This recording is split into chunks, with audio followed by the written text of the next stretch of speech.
Coogs house. The Houston Cougars look to get back on track Tuesday night with an opponent that they've already seen. So, haven't we seen this movie before?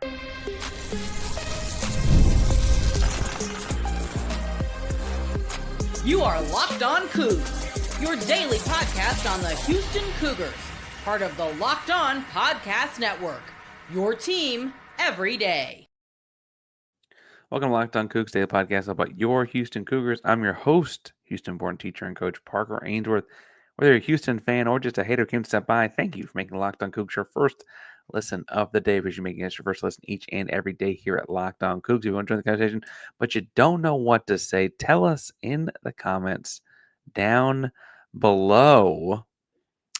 How did you cope on Monday at the water cooler after that one? Did you defer all conversations, talk about NBA trades?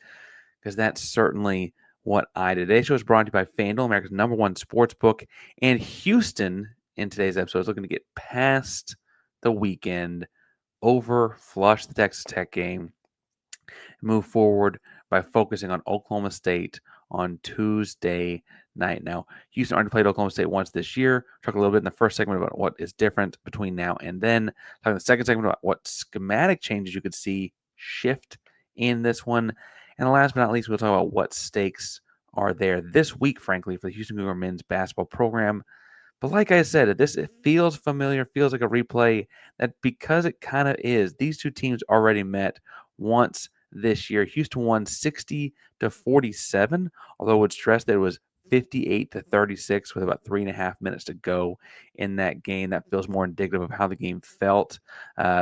Oklahoma State made a couple crazy shots there at the end, really rushing things. And we'll talk about that in the scheme, part of the show, to kind of close the gap on paper. But the gap was 20 points for the vast majority of this contest. It was Juwan Roberts' specialty. He actually had missed the non-conference game right before. This game was played, I guess, at the end of 2024, technically. And Roberts had missed the game before this, and he came back, and he looked awesome, and he dominated, had 20 points, 11 rebounds, looked like himself for the first time this season. Really kind of sparked a, if Houston were to win the conference, is he the Big 12 Player of the Year kind of conversation that frankly continued as Houston's now 9-1 in conference. He's looked great across, 20 points in several games, doing everything Houston needs him to do. He's the Houston guy. I mentioned the 11-2 run at the end of this game made it look a little bit closer. That was, there's some had Mercy and Said and Terrence coming off the injury early, and I guess last year it was earlier in his recovery process. The only big lineup change Oklahoma State's made is Arturo Dean has been substituted into the starting five. Dean had relative to the guys on the Oklahoma State Cowboys, Dean had a pretty decent outing. He had 9 points, 4 rebounds, and an assist. He's going to be playing the point for them, I assume.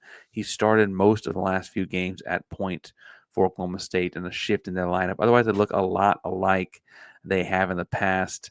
And you handled them pretty well in the last time you saw these guys in Stillwater, Oklahoma. I looked through and I had to double check, triple check. Oklahoma State really hasn't played what you'd call a close game yet this year. Not a whole lot of single digit games. Not a whole lot of, frankly, like close wins. They beat Tarleton State by 5. I guess that's the only one that you could argue. And I guess they beat St. Thomas by 9. Those don't jump off the page because I'm not looking for those results. Honestly, they beat Miami, I guess, by 6, but that's a whole different thing when they've changed coaching staff mid-season. So it's kind of a hard barometer to look at. It's hard to judge what Miami was. Anyway, Oklahoma State is a team that's kind of had some struggles in Big 12 play. They've only won twice since you played them. They played Kansas State and won. Well, Kansas State's had a rough year, right? They played Colorado and won. Well, Colorado's had a rough year. They played Utah and won. Well, Utah's had a rough year. And so that's kind of where Oklahoma State's at. They're rebuilding this program, right? Their new coach, Steve Lutz, is kind of building it back up, whatever. Back when these two teams played the first time, Houston was in the driver's seat, controlled the whole game, dominated the whole game. while not winning the rebounding battle. I actually lost this rebounding battle by a couple rebounds. Uh, actually, uh, turnover battle was close. You did have a lot more points off of those turnovers, but the turnover battle was really, really close in this one for as decisive a victory as it was for Houston. Uh, Jojo Tugler fouled out. Javier Francis had just 2 points. You shot just 6 of 20 from three, and we're just 6 of 6 from the free throw line. So you only shot 6 free throws, but somehow you managed to be, up 20 for the majority of the second half. It was 18, 20, 22, 18, to like all in that area for the majority of the second half. And it was all the stifling defense, to say the least. Actually, it's kind of what we get used to with watching these Houston Cougar basketball teams the last few years. But I guess really the last, it's been like a decade now. Wow. Anyway, when I look at what could change in this one, obviously, with the size and length, almost Oklahoma State will probably still contend with you on the rebounds. They might get more rebounds just like they did the first time with the shift in point guard play. I think they did that because Arturo Dean takes pretty good care of the ball. They might actually do better in the turnover margin than they did in the first matchup. The biggest thing is I don't think they've got anything that can stop Jawan Roberts this time around either. I know his ankle touched earth on Saturday in the Texas Tech game, but he came back and played on it. Haven't heard anything about him Sunday or Monday in practices. I will say that some of that is also good news. Some of that is often a no news is good news kind of thing. We heard Emanuel Sharp's going to be out this week. It looks like he's in a boot. We haven't heard any, I have not heard anything on Javier Francis either. We heard about a glancing blow, and they're going to check him out at practice on Monday. Either way, right? They had no answer for Jawan Roberts, who had 20 points on 13 shots, 11 rebounds, and a couple blocks and a steal. It was his first double of the season. Had not had a very strong non-conference session before jumping into conference play at the end of 2024. And it kind of showcased what he can do and what he can be. It was a lot of isolation plays, a lot of getting him open on the left block and letting him go to work. And there's different ways you could cross screen and pin and pop and that kind of stuff to get him out there. But it was really just like at the end of it, it's like, hey, we're going to give it to 13 and see what they do. They didn't want to double for a lot of the game, so Roberts made him pay. This was one of on the defensive side of the game. This is one of the 13 games Houston's had this year that held the opponent below 55 points. Again, 47. And it was really, like I said, in the 30s it felt like it was going to finish in the 30s till the very end of the game. Only from reference what we have this year's Houston Cougars, how they play a team a second time, and every year's a little different, is West Virginia. It looks a little bit different because the first game in that matchup was home. The second game was away, and Houston plays, typically better at home. So the inverse of that is obviously a little bit, going to be a little bit interesting in this matchup. Last year, Houston played teams a lot better the second time, pretty consistently. If anything, you could argue they don't play some teams so well the third time in the Iowa State matchup. But truthfully, it looked like every time Houston played a team a second time last year, they outperformed their previous. I mean, they beat TCU the second time. They beat Iowa State the second time. They what was that again? They crushed Kansas the second time last year, and so those kind of things kind of went Houston's way. They typically had larger margins of victory as well, and so generally speaking, this team, I feel like you feel comfortable about your scheme going in, your eye on the prize going in, and it doesn't feel like Sampson's teams look past teams they've already beaten because they know that every game is a different dogfight. I think that's what those records about like not losing teams the second time very often indicate, right? And that's not obviously not every single game. I would go back to 2020. Was it 3 when we lost at Temple as the number one team in America? And then we turn around and beat them at their place a couple weeks later. Like it's a very consistent thing for Sampson. So I do think there are some schematic things you can see changed up in this one. On the whole, I'm still predicting a Houston win, but I do want to talk about what you could see that looks a little bit different just as teams adjust because everyone practices in a second. Before we get to that point, I do want to tell you that today's show is brought to you by FanDuel, America's #1 sportsbook, and Super Bowl 59 is here. One game, two teams, 2 Big 12 quarterbacks, endless possibilities, and there's no better way to get in on the action, make every play more exciting than with FanDuel Sportsbook, whether it's predicting the first touchdown, the MVP, even betting on the coin toss. FanDuel makes it easy to get in on the action while live betting all game long. You can adjust your bets as the game unfolds, like I might be doing to make sure I'm keeping up with the game, and feel the thrill from kickoff to the final whistle. The live betting feature lets you stay involved no matter what happens on the field, and the app is super easy to navigate. You can put down $5. If that hits, you can get $200 back in bonus bets for the rest of the Super Bowl. That's the icing on the cake this month. Download the app or head over to fanduel.com to get started. $5 down. If you win, you get $200 back in bonus bets at fanduel.com. Bet with FanDuel, official sportsbook partner of Super Bowl 59.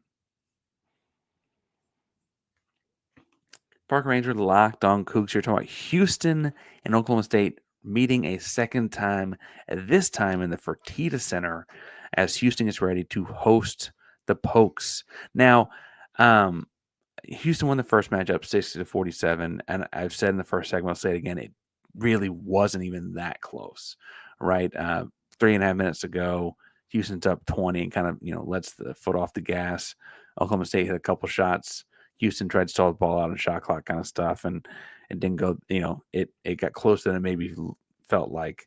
You were able to, in the first game, feed Robert in the post. Lots of isolation moves from the mid post, passing out of it, a lot of skip to a hockey assist kind of moments for him. And schematically, you got to think Lutz and Oklahoma State are going to watch this film, break this, and say, okay, look, we can't play him one-on-one. What are we going to do? And I think you're going to see a lot of doubling him early in the game to kind of get Houston out of that as their go-to play. It just feels like a natural thing for a coach to do, to get them out early, to make them think, okay, what other wild card kind of things we get to. And then if Houston adjusts and you can make your adjustment, kind of play that chess game the rest of the way. The way I would get into this, right, because they clearly have no one that can play Roberts one-on-one, is much like you saw in kind of some of those isolation moves against Texas Tech. I would have LJ Cryer on the same side of the floor, kind of either floating up to the slot or fading back to the corner, to kind of keep his man in motion with him. And so that way, anytime that Juwan Roberts does get double from the front side, he's got Cryer there to kick it out to. Cryer did have 18 points the first time these two teams met. And so he feels confident going into this one as well. And then on the back side of things, I would have back cut options. I would have hammers, and I would have all kinds of different things to kind of keep guys moving on the backside of these isolation kind of sets, however you want to get to them. But I think you need to make sure you have them all in what we would call above the floor. So if Roberts is posting in the mid post at the second tick mark, all three of the backside players need to be above the second tick mark on that respective side of the floor, right? If he's down the block, they can be a little bit lower. If he's up closer to the foul line, they kind of need to be a little bit higher, because I need him to be able to see them over his shoulder, because the Cryer on his side, the double's going to have to come from one of those three other guys. You're not going to double off a Cryer, right? And so he's a great passer. He throws a great skip pass across the floor. I think those kinds of angles, though, are better when they're all above him. If Roberts is in the mid post and his double is coming from the backside corner, that's, as good a passer he is, kind of a ridiculous pass to just expect the guy to make on a dime, even if you're calling out that it's coming, right? And so I think that you'll see some guys elevate a little bit up the court on that kind of stuff. Houston didn't have to in the first time these two teams played. I think what stuck out to me is something that they could adjust to the adjustment with. So we'll see on that. I don't know who Houston has that you go hot off of, in the sense that's you automatically double off that guy every time. That's what we would call it. 24 is hot, 24 is hot, and then whoever's covering 24 has to go double the post. I don't think Houston's got a hot guy like that, but we'll see. Certainly going to be missing some shooting without Emanuel Sharp, obviously. But and then Cryer had 18 in this one the first time, and there was a lot of catch and shoot movement threes, 4 of 8 from downtown. Then a couple of his twos were just pump fakes and driving after that catch and shoot, similar kind of action. You have to imagine that on guard to guard screens, they're going to do a lot of switching and things like that to kind of keep pressed up on the 3-point line, especially because of how much it hurt in the first time. I wonder if the answer to that is more of the dribble handoff action with him and Roberts, kind of forcing that play side of what I'm talking about. Nothing Houston doesn't do, just doing it from a little bit different angle of the floor. Seems like a cheap addition and a way to kind of counterbalance things that Oklahoma State could do to get in your head a little bit or get in your scheme a little bit. Offense, I guess I should point out what Oklahoma State could be adjusting to an offense. I have to imagine they're looking to get these shooters open more. Brandon Newman had a pretty good game against Houston the first time. Guy comes off the bench. He's a good shooter. He shoots 35% behind the arc. He had 12 points against Houston. Sheshe Avery, Sheshe Avery. I forget what Cody was calling him last time we talked. He shoots 37% from three behind the arc on 8.5 attempts per game. That's up from last time we played them. Bryce Thompson, similar kind of thing, 38% on 4.5 attempts per game. Both those guys are shooting more shots per game. I've seen their percentages stay level or rise. So I think Oklahoma State's going to be hoping to find some hot hand in this one with some movements of their own. And then Arturo Dean, their new point guard, is a lot more of a distributor type of guy. And so I feel like they're going to kind of think that he can speed the game up and find those cutters and open shooters. Now, Houston watches plenty of video. Houston knows who these guys are. I'm not sure that there's like a bunch of schematic things that I think Houston's got to do to find those shooters. I do think that you saw against Tech that it's one game samples, right? And people can get hot. They already got some guys that can shoot. And in that sense, it does feel kind of like Tech over the weekend where you think going in, you don't worry about the point guard shooting as much, and then he lights you up for hits his first 3 threes. I think he finished with 4 threes.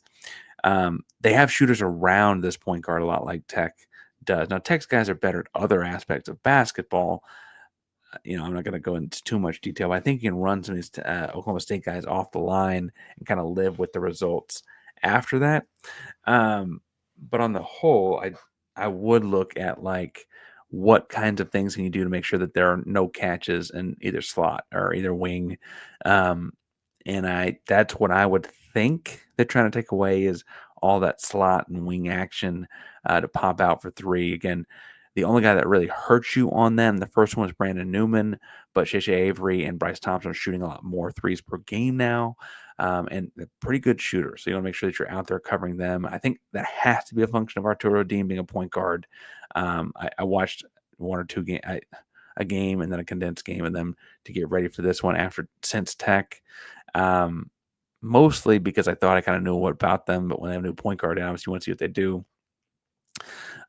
It does feel like they're still running the same like pro-ish feeling kind of offense. I don't know that that's the best thing for the personnel, but it's clearly what Lutz wants to do. And at some point, you got to go down swinging the way you like to swing, right? I think Houston does pretty well in this game. I know people hate when I predict blowouts, especially when it's against a top 25 team like it was over the weekend. I don't think Houston's going to have a lot of problems in this one, even with Emanuel out, even with the health of Francis kind of up in the air. I think the more problematic thing will be if someone else breaks a shoelace and you got to take them out of the game for a few minutes. Like, what are you going to do about that, right? And I don't know that Oklahoma State's got enough fixes to play and run with a healthy Houston.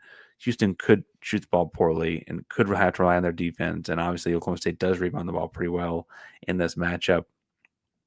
I just feel pretty strongly that between just the talent level disparity that we saw in the first game, and then honestly, I think after the final whistle sounded on Saturday against Texas Tech, if you're a gambler over at FanDuel, you should have put every single dollar on Houston to beat Oklahoma State on Tuesday night because of the kind of like I don't know what adjective to put on what you hear about the kind of practices, but the way that Sampson runs things after a loss is pretty much to ensure those guys never want to lose again. Like you talk about guys that want to hate losing, it's really easy to hate losing based on some of the things you hear out of those practices the days after losses. And I bet they come out with a pretty big statements to make. Now, there's more on stakes, or there's a lot more stakes to this game